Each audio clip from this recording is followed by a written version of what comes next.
بسم الله الرحمن الرحيم إن الحمد لله نحمده ونستعينه ونستغفره من يهده الله فلا مضل له ومن يضلل فلا هادي له وأشهد أن لا إله إلا الله وحده لا شريك له وأشهد أن سيدنا ونبينا وحبيبنا وشفيعنا ونشهد أن لا إله إلا الله وحده لا شريك له ونشهد أن سيدنا ونبينا وحبيبنا وشفيعنا وقرة أعيننا محمدا عبده ورسوله صلى الله تبارك وتعالى عليه وعلى آله وأصحابه وأزواجه وذريته وبارك وسلم تسليما كثيرا أما بعد فأعوذ بالله من الشيطان الرجيم بسم الله الرحمن الرحيم قد جاءكم من الله نور وكتاب مبين سبحان ربك رب العزة عما يصفون وسلام على المرسلين والحمد لله رب العالمين اللهم صل على سيدنا محمد وعلى آل سيدنا محمد وبارك وسلم۔ میرے محترم بھائیوں اور دوستو، اللہ تعالیٰ نے ہم پر اور آپ پر بے شمار انعامات فرمائے ہیں۔ اگر ہم اس کی گنتی بھی کرنے بیٹھیں تو زندگی ختم ہو جائے گی، لیکن اللہ تعالیٰ کے انعامات کو ہم ساری زندگی لگا کر گن بھی نہیں سکتے۔ ان انعامات میں سب سے بڑا انعام وہ دائرہ اسلام میں ہمارا داخلہ ہے۔ اسلام کے دائرے میں داخل ہونا، اسلام کے اندر داخل رہنا، یہ اللہ تعالیٰ کا سب سے بڑا احسان ہے۔ دنیا میں مسلم اور غیر مسلم میں فرق تو نظر نہیں آتا۔ مسلم کو بھی کمانا پڑتا ہے، غیر مسلم کو بھی کمانا پڑتا ہے۔ مسلم بھی بیمار ہوتا ہے، غیر مسلم بھی بیمار ہوتا ہے۔ مسلمان پہ بھی پریشانیاں آتی ہیں، غیر مسلم پہ بھی پریشانیاں آتی ہیں۔ کوئی بظاہر واضح فرق نظر نہیں آتا کہ جی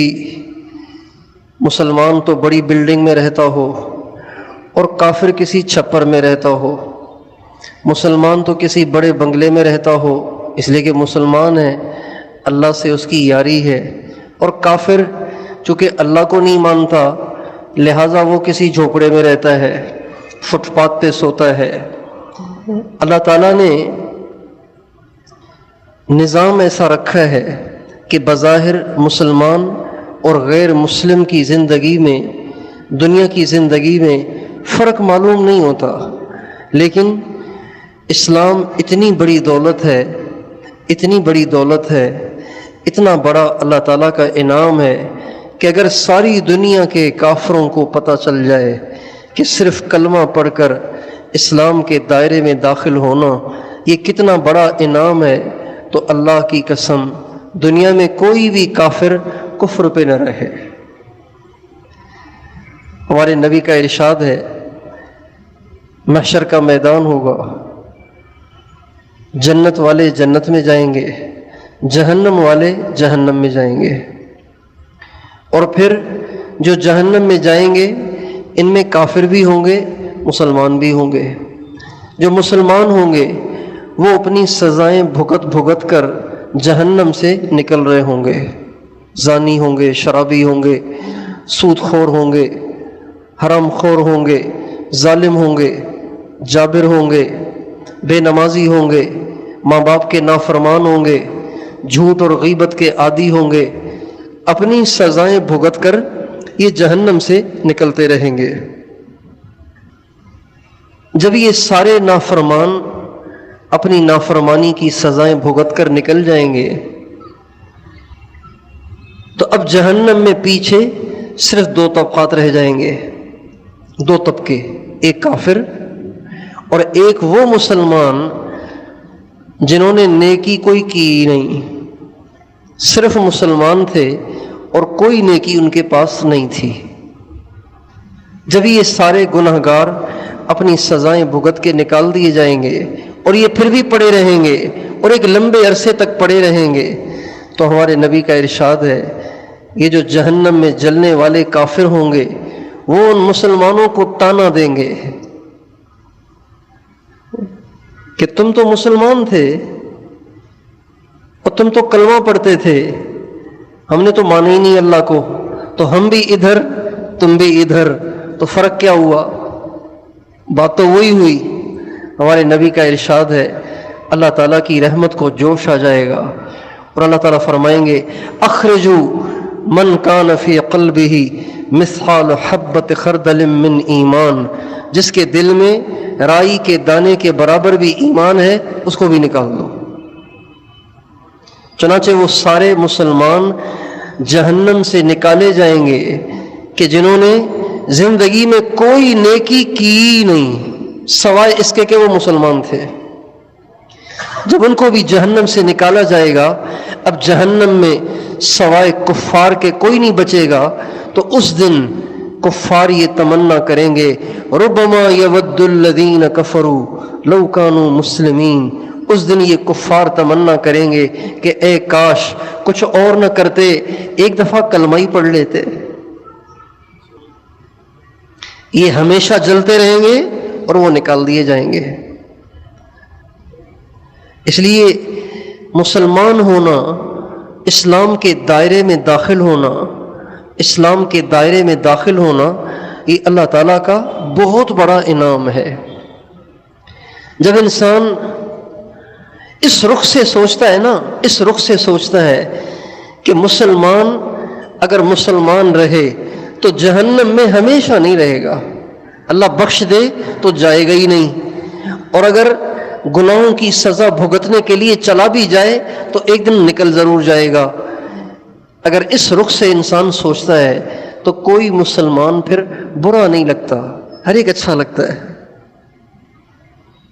اس لیے اللہ تعالیٰ کے احسانات میں سے ایک سب سے بڑا احسان وہ یہ ہے کہ اللہ تعالیٰ نے ہمیں مسلمان بنایا، مسلمانوں کے گھر میں پیدا کیا۔ یہ مسلمان ہونا یہ کوئی ہماری اپنی محنت کا نتیجہ نہیں ہے، یہ کوئی ہماری اپنی تحقیق نہیں ہے کہ ہم نے بڑی تحقیق کی، سارے مذاہب کو کھنگالا، سارے دینوں کو کھنگالا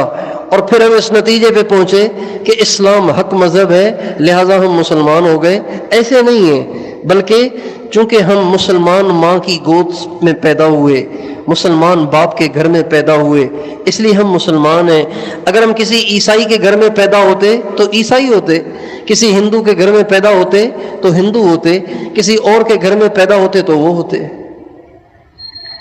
تو یہ اللہ تعالیٰ کا محض فضل ہے، اس میں ہمارا کوئی کمال نہیں ہے۔ اور دوسری بڑی نعمت اللہ تعالیٰ کی ایمان کے بعد وہ حضرت محمد صلی اللہ علیہ وسلم کی امت میں سے ہونا ہے۔ حضرت محمد صلی اللہ علیہ وسلم کی امت میں سے ہونا یعنی اس جماعت میں سے ہونا، اس جماعت میں سے ہونا، اس جماعت میں سے ہونا کہ جس جماعت کا جھنڈا اور جس جماعت کو لے کر چلنے والے اور جس جماعت کو گائیڈ کرنے والے، لیڈ کرنے والے قیامت کے دن وہ حضرت محمد صلی اللہ علیہ وسلم ہوں گے۔ اس کو بھی اگر دنیا کے لحاظ سے دیکھیں گے تو بظاہر کوئی فرق نہیں ہے۔ موسیٰ علیہ السلام کے لوگ بھی، موسیٰ علیہ السلام کے امتی بھی اسی طرح کھاتے پیتے اور کام کرتے اور مزدوریاں کرتے اور محنت کرتے تھے، اور ہم بھی اسی طرح کر رہے ہیں۔ یہ نہیں ہے کہ ان کو کوئی فوقیت حاصل تھی یا ہمیں کوئی فوقیت حاصل ہے، انسان ہونے میں ہم سارے برابر ہیں، محتاج کمزور ہونے میں سب برابر ہیں، لیکن کل قیامت کے دن اللہ تعالیٰ فرماتے ہیں یوم ندعو کل اناس بامامہم، کل قیامت کے دن جو اعلان ہوگا نا، اعلان ہوگا وہ قوموں کے لحاظ سے نہیں ہوگا۔ میمن کٹھے ہو جاؤ بھائی، سارے میمن کٹھے ہو جاؤ، سارے راجپوت کٹھے ہو جاؤ، سارے ارائیں کٹھے ہو جاؤ، سارے پنجابی سرائکی اور سندھی کٹھے ہو جاؤ، ایسے اعلان نہیں ہوگا، بلکہ قیامت کے دن یوم ندعو کل اناس بامامہم، کل قیامت کے دن نبی کے ساتھ نسبت سے اعلان ہوگا۔ آدم علیہ السلام اور ان کی امت ایک طرف ہو جاؤ، نوح علیہ السلام اور ان کی امت ایک طرف ہو جاؤ، ابراہیم علیہ السلام اور ان کی امت ایک طرف ہو جاؤ،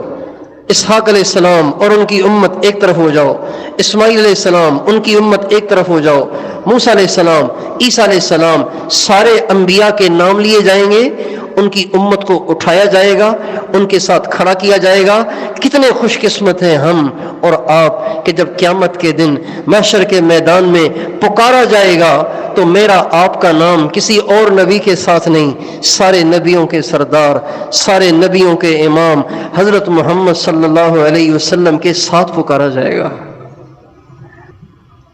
اور کل قیامت کے دن نبی کے ساتھ نسبت کا ہونا یہ بہت بڑا آسرا ہے، یہ بہت بڑا آسرا ہے، یہ بہت بڑا سہارا ہے، یہ بہت بڑی امید ہے کل قیامت کے دن، اس لیے کہ وہ دن بڑا ہولناک ہے، بڑا خوفناک ہے، وہ ایسا نفسا نفسی کا دن ہے کہ جس دن انبیاء بھی دہشت زدہ ہوں گے،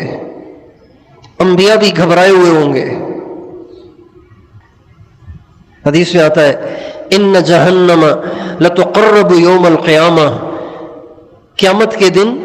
اللہ تعالیٰ فرشتوں سے کہیں گے جہنم کو لایا جائے، جہنم کو لایا جائے۔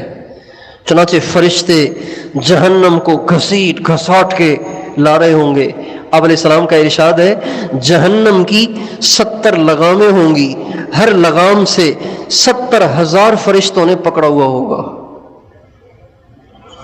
وَإِنَّ جَهَنَّمَ لَتُقَرَّبُ يَوْمَ الْقِيَامَةِ لَهَا زَفِيرٌ وَشَهِيقٌ، اور وہ جہنم ایسی پاگل ہو رہی ہوگی، ایسے جوش میں ہوگی کہ ایسے لگ رہا ہوگا جیسے ان کروڑوں فرشتوں سے بھی چھوٹ جائے گی، اور محشر کے لوگوں پہ چڑھ جائے گی اور ان سب کو بھسم کر دے گی، ایسا اس کا حال ہو رہا ہوگا۔ چیخ رہی ہوگی، چلا رہی ہوگی۔ جب اس کو اللہ تعالیٰ کے سامنے پیش کیا جائے گا تو حدیث میں آتا ہے زفر زفرتن، جب اسے پیش کیا جائے گا تو وہ زور سے سانس لے گی، سانس لے گی، اس سانس سے چیخ کی آواز آئے گی، اور اس چیخ کی آواز میں اتنا خوف ہوگا، اتنی دہشت ہوگی کہ آپ فرماتے ہیں لم یبق نبی ولا شہید ولا صدیق الا جثا علی رکبتیہ ساخطا، ہر نبی، ہر صدیق، ہر ولی، ہر شہید گھٹنوں کے بل زمین پہ گر جائے گا۔ ایسی دہشت ہوگی، ایسا خوف ہوگا، اور ہر نبی کہے گا، یہ اس موقع کی بات ہے، ہر نبی کہے گا یا رب نفسی نفسی، اے اللہ میں آپ سے کسی اور کی بخشش کا سوال نہیں کرتا، میں آپ سے اس بات کا سوال کرتا ہوں کہ آپ میری اس مصیبت سے حفاظت فرمائیں۔ اور فرماتے ہیں وَيَنْسَى إِبْرَاهِيمُ إِسْمَاعِيلَ وَإِسْحَاقَ، حضرت ابراہیم علیہ السلام اس دہشت کی وجہ سے حضرت اسماعیل، حضرت اسحاق علیہ السلام اپنے بچوں کو بھول جائیں گے، اور حضرت عیسیٰ علیہ السلام اپنی ماں حضرت مریم کو بھول جائیں گے، ایسا نفسا نفسی کا عالم ہوگا۔ لیکن اس وقت صرف ایک حضرت محمد صلی اللہ علیہ وسلم کی ذات گرامی ہوگی جو صرف اپنی امت کے لیے مانگ رہے ہوں گے۔ اور قیامت کے دن اللہ تعالیٰ اتنے غصے میں ہوں گے، اتنے غصے میں ہوں گے کہ کسی کو اللہ تعالیٰ سے بات کرنے کی ہمت ہی نہیں ہو رہی ہوگی، اللہ تعالیٰ کے سامنے پیش ہونے کی جرت ہی نہیں ہو رہی ہوگی، اتنے غصے میں ہوں گے۔ اس دن اگر اللہ کے سامنے کھڑے ہونے کی کسی میں ہمت اور جرت ہوگی اور کسی کا اللہ کے سامنے کھڑا ہونا مفید ہوگا تو وہ حضرت محمد صلی اللہ علیہ وسلم کی ذات گرامی ہے۔ چنانچہ جب محشر والے پریشان ہوں گے، محشر والے پریشان ہوں گے تو مختلف نبیوں کے پاس جائیں گے، سارے نبیوں کے پاس سے گھوم گھام کے جب آخر میں حضرت عیسیٰ علیہ السلام کے پاس آئیں گے تو عیسیٰ علیہ السلام کہیں گے کہاں دھکے کھاتے پھر رہے ہو، جاؤ محمد عربی کے پاس، آج اللہ ان کی بات کو رد نہیں کرے گا۔ چنانچہ ہمارے نبی اللہ کے سامنے گر جائیں گے، سجدے میں پڑ جائیں گے، اللہ تعالیٰ فرمائیں گے اے میرے محبوب سل تعطا اشفع تشفع، میرے نبی مانگ تجھے تو دیا جائے گا، تو جس کے لیے چاہے سفارش کر، تیری سفارش کو قبول کیا جائے گا۔ حضرت محمد صلی اللہ علیہ وسلم کا امتی ہونا، آپ کی امت میں سے ہونا، یہ بہت بڑا آسرا ہے، یہ بہت بڑا بخشش کا سامان ہے، یہ بہت بڑی قیامت کے دن کی امید ہے، اور یہ نعمت اللہ تعالیٰ نے ہمیں بغیر کسی محنت اور بغیر کسی چاہت کے دے دی۔ ہم امتی ہیں سارے نبیوں کے سردار کے، ہم امتی ہیں سارے نبیوں کے امام کے، لیکن یہ بڑے افسوس کی بات ہے کہ ہم حضرت محمد صلی اللہ علیہ وسلم کا امتی ہو کر اپنے نبی کو فالو نہیں کرتے، اپنے نبی کے طریقے پر زندگی نہیں گزارتے، اپنے نبی کی سنت کو اپنی زندگی میں نہیں لاتے، اپنے نبی کے طریقے کو عزت اور عظمت کی نگاہوں سے نہیں دیکھتے۔ ہر آدمی ہم میں سے سوچے کہ میری نظر میں سنت کی عظمت زیادہ ہے یا آج کل کے نئے فیشن کی اہمیت زیادہ ہے؟ جو نیا فیشن ہوتا ہے اس کو اپناتے ہوئے انسان کتنا فخر محسوس کر رہا ہوتا ہے، کیا سنت کو اپناتے ہوئے بھی ایسا فخر محسوس کرتا ہے؟ یہ ہمارے نوجوان تبلیغ میں وقت لگایا جذبہ بن گیا،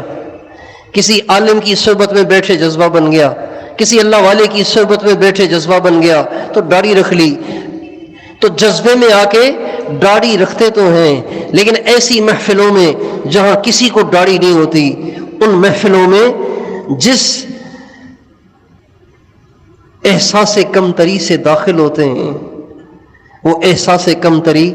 اس بات کی دلیل ہوتا ہے کہ ان کے دل میں ابھی بھی کسی اور کے طریقے کی عظمت ہے۔ انہوں نے سنت کو اپنا تو لیا ہے لیکن ابھی ان کے دل سنت کی عظمت سے نا آشنا ہے۔ جب ایک نوجوان کسی اچھی صحبت میں بیٹھ کے اپنی شلوار کو ٹخنوں سے اوپر کر لیتا ہے اور کرتا شلوار پہننے لگ جاتا ہے، سر پہ ٹوپی اور پگڑی اوڑھنے لگ جاتا ہے، اور پھر کسی ایسی محفل میں جاتا ہے جہاں سارے 3 پیس میں بیٹھے ہوئے ہیں، سبھی کے سر ننگے، سبھی نے پینٹ شرٹ پہنی ہوئی ہے، سبھی نے ٹائیاں باندھی ہوئی ہیں، جب یہ پگڑی پہنا ہوا اور یہ شلوار کو ٹخنے سے اوپر رکھے ہوئے جب اس مجلس میں جاتا ہے تو جس فخر سے نئے فیشن والا داخل ہوتا ہے اس فخر سے داخل نہیں ہوتا، جھجک کے ساتھ احساس کمتری کے ساتھ داخل ہوتا ہے۔ یہ اس بات کی دلیل ہے کہ ابھی ہمارے دل میں اپنے نبی کے طریقے کی، اپنے نبی کی سنت کی وہ عظمت نہیں ہے جو ہونی چاہیے تھی۔ حضور کی شان کے کیا کہنے، حضور کی عظمت کے کیا کہنے، تو جیسے حضور کی عظمت بہت بڑی، حضور کی شان بہت بڑی، ایسے ہی حضور کا طریقہ بھی بہت بڑا۔ حضرت حذیفہ رضی اللہ عنہ کا واقعہ مشہور ہے کہ ایک دفعہ ایک ایسی مجلس میں بیٹھے ہوئے تھے جہاں کفار میں سے بڑے بڑے دنیا دار قسم کے لوگ بھی آئے ہوئے تھے، کفار کے بڑے دنیا دار، شاہی خاندانوں کے بڑے بڑے لوگ،